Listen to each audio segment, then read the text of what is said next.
নমস্কাৰ।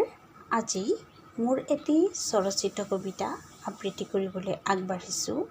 কবিতাৰ শিৰোনাম বন্ধুত্ব। জীৱন বাটত বহুজন আহে আৰু যায়, ৰাখি থৈ যায় কিছু স্মৃতি। বহু লোক বিস্মৃতিৰ গৰ্ভত বিলীন হয়, কিছু লোকে অন্তৰত সাঁচ বহুৱাই যায় আজীৱন চিৰদিনলৈ।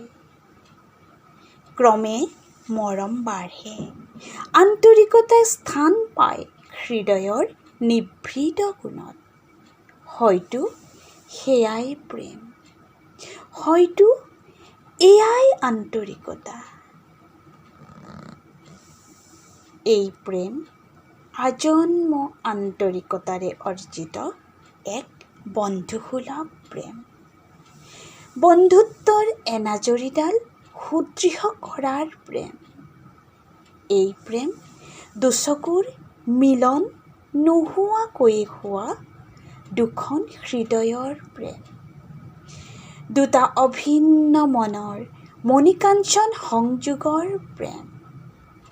এই প্ৰেম মানৱতাৰ অন্তৰাত্মাৰ প্ৰেম, যাক নিলগৰ পৰা চাবও নোৱাৰি, স্পৰ্শ কৰিবও নোৱাৰি।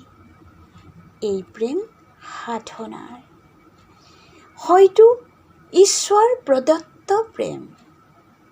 বিশ্বাসৰ সাজেৰে সজ্জিত নিস্বাৰ্থৰ আভূষণ, সঁচা বন্ধুত্বৰ প্ৰেম।